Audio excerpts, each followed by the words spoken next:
Il arrive que parfois, tout semble s'écrouler dans nos vies. Pourtant, nous avions tout bien préparé, tout bien fait comme il faut. Et puis, il suffit d'un coup de fil, d'un résultat d'analyse ou de celui d'un vote, et tout s'écroule. C'est l'annonce de la maladie grave, du décès d'un proche, et nos vies qui ressemblent alors à un château de cartes qui s'effondre. Et puis, en toile de fond, les manifestations qui reprennent, l'urgence climatique, l'exil loin du pays, et puis tous ces deuils qui n'en finissent pas de nous ronger en silence. Et chacun pourrait en vérité continuer pour lui-même la litanie dans le secret de son cœur. Et monte alors en nous la tentation du désespoir. Seigneur, à quoi bon en vérité tout ça? À quoi bon même toutes nos prières? À quoi bon même ce baptême? Et cela vient faire écho, me semble-t-il, aux paroles du Maître il y a pourtant 2000 ans. Ce que vous contemplez, il n'en restera pas pierre sur pierre. Tout sera détruit.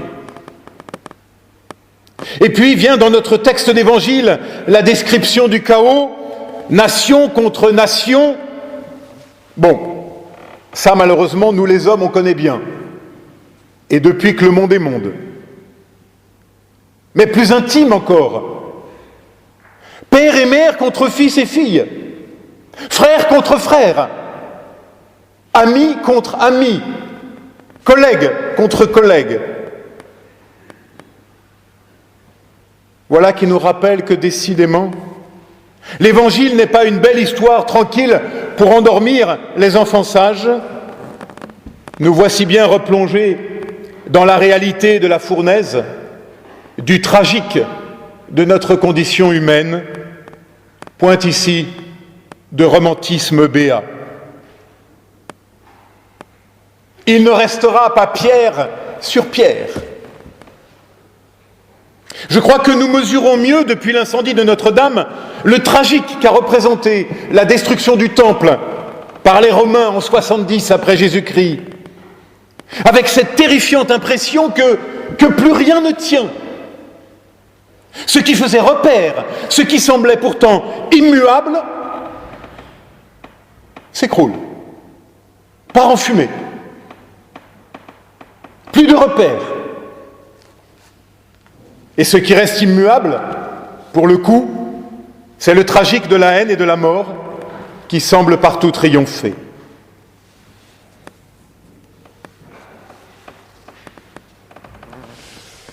Mais pour le croyant d'hier, la première tentation consiste à lire et à interpréter tout ça comme les signes avant-coureurs de la fin du monde, de la fin des temps.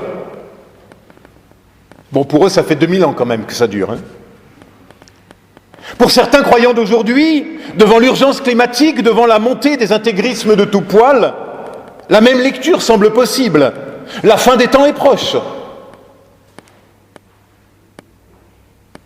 Pourtant, à y regarder d'un peu plus près, la réponse de Jésus ne va pas du tout dans ce sens.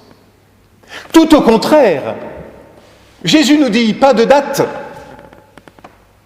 pas de signe à interpréter, en tout cas pas cela. La guerre n'est pas le signe du royaume, la guerre ne sera jamais le signe du royaume. La violence ni la haine ne peuvent être le signe du royaume qui vient.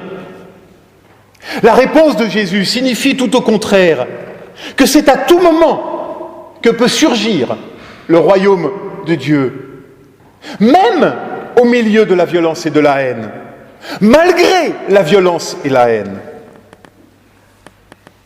L'évangile de Luc vient retourner notre compréhension du temps. Non pas un royaume qui serait à venir, mais un royaume qui est déjà là. dans quelque chose qui est déjà inauguré par l'incarnation même du Christ en notre humanité et qui demande désormais à naître en toi, en moi, en nous.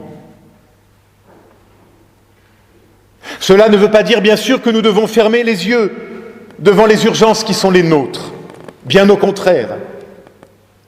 Mais cela veut dire que nous pouvons et que nous devons nous y atteler en toute lucidité, en pariant non pas sur la peur, mais sur la confiance et sur l'espérance. Confiance et espérance qui ne dépendent pas de nous, mais qui nous sont offertes. Pas un cheveu de votre tête ne sera perdu. Voilà une formule qui ne manque pas d'humour pour certains d'entre nous et pour votre serviteur en premier. Le texte ici joue sur les mots. La formule est usuelle dans le Premier Testament. C'est une formule type de bénédiction. L'hébreu joue sur les mots, car cheveux en hébreu se dit shahar. Et shahar, c'est aussi l'épouvante. D'où peut-être l'expression en français, avoir les cheveux qui se dressent sur la tête quand on a peur. Alors nous, on triche comme ça, personne ne le voit. Je dis nous parce que, bon, là, on est quelques-uns. Eh bien, face à l'épouvante, face aux cheveux qui se dressent parfois sur notre tête, dans l'épouvante même, qui souvent nous saisit, et je ne vous refais pas la liste des raisons qui peuvent nous faire dresser les cheveux sur la tête, dans ce tragique donc de notre condition humaine, eh bien la parole de l'Évangile vient transformer l'épouvante en bénédiction. Pas une bénédiction dans les petits nuages roses d'une mystique désincarnée, mais une bénédiction au cœur même de la mort, de l'offense, de l'échec et de la trahison. Une bénédiction pour nous relever et nous remettre en route, pour nous donner de résister contre la seconde tentation, celle d'hier comme celle d'aujourd'hui, la tentation du désespoir, du tout fout le camp, de la quoi bon, du j'en ai marre et je laisse tout tomber et je sais de quoi je parle. Je relis alors le dernier verset de notre péricope. C'est par votre persévérance que vous gagnerez vos vies. Ici, il s'agit de gagner quelque chose qui a déjà été donné. Je vous donnerai, avait dit le maître quelques versets plus tôt. Donner quoi ? Un langage et une intelligence pour justement résister au déferlement de la haine, de la violence, du dérisoire et du désespoir. Comment résister ? Par le langage et l'intelligence. Redonner sens aux mots. Rendre aux mots leur sens, leur puissance et leur valeur. Leur valeur de communication, de rencontre possible. Regarde, c'est donné, c'est cadeau. C'est donné par l'eau du baptême.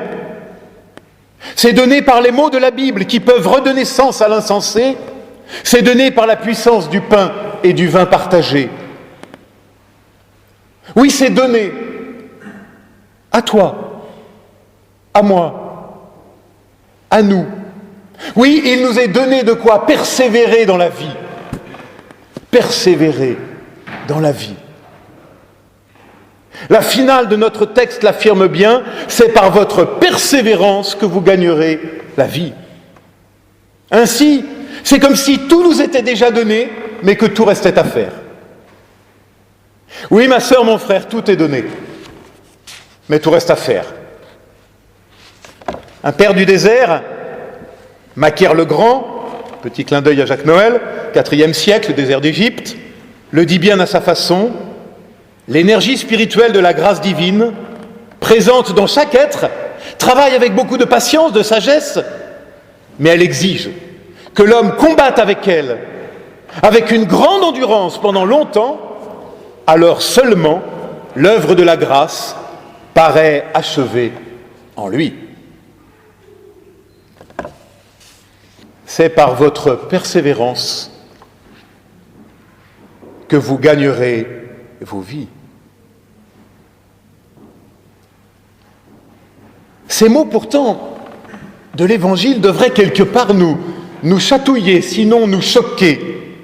L'avez-vous remarqué? Point ici question d'amour ni de foi. Ce n'est pas l'amour, ce n'est pas la foi qui nous donneront d'obtenir la vie et de nous y tenir, mais un petit mot tout simple, rare dans les Évangiles, mais fréquent chez Paul, persévérance, hypomoné en grec.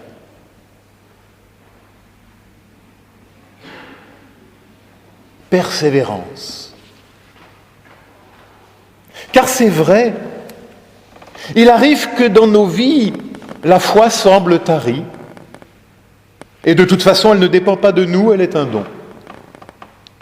Car c'est vrai, il arrive que dans nos vies, le ciel de l'espérance semble s'être refermé, et de toute façon, cela ne dépend pas de nous, l'espérance aussi est un don. Car c'est vrai, il arrive que dans nos vies, l'amour même semble devenu impossible. Et de toute façon, il ne dépend pas de nous, il est une grâce. Alors que reste-t-il à faire lorsqu'il n'y a plus rien à faire?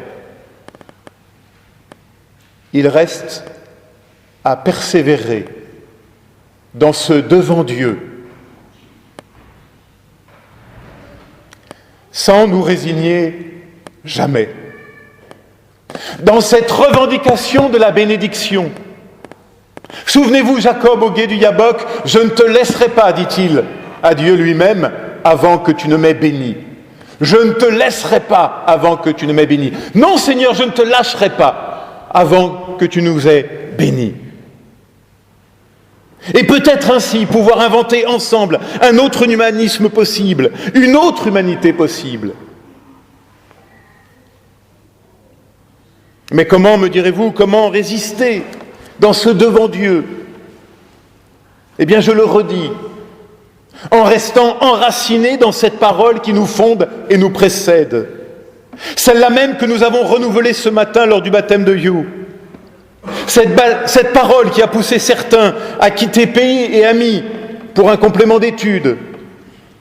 Cette parole qui nous dit de résister sans nous lasser jamais contre le fatalisme et la résignation. Parce que le royaume est déjà commencé, qu'il est déjà à l'œuvre, en une lente germination de l'être. Oui, tout est donné, tout reste à faire, mais tout est déjà en germination, en toi. Mes amis, oui, parfois, nos vies semblent bien compliquées, incompréhensibles, voire insensées.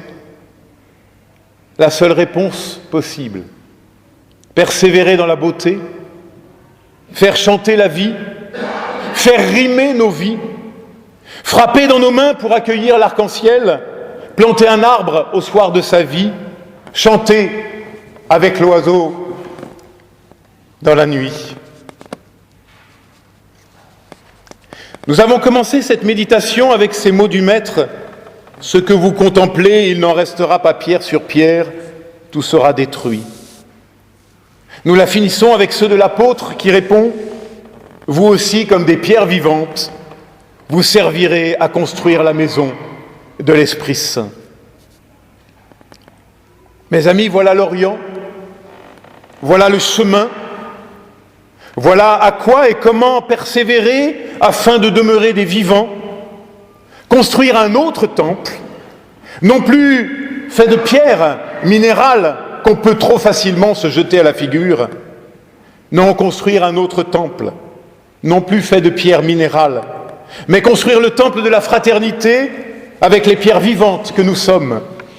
Oui, toi, moi, nous, ensemble, persévérer sur le sentier et devenir pierre vivante, et ensemble inventer une autre manière d'être dans l'accueil, la confiance, l'espérance et l'amour enfin rendu possible, et tout cela par la seule force d'une parole reçue. Qu'il nous en soit ainsi. Amen.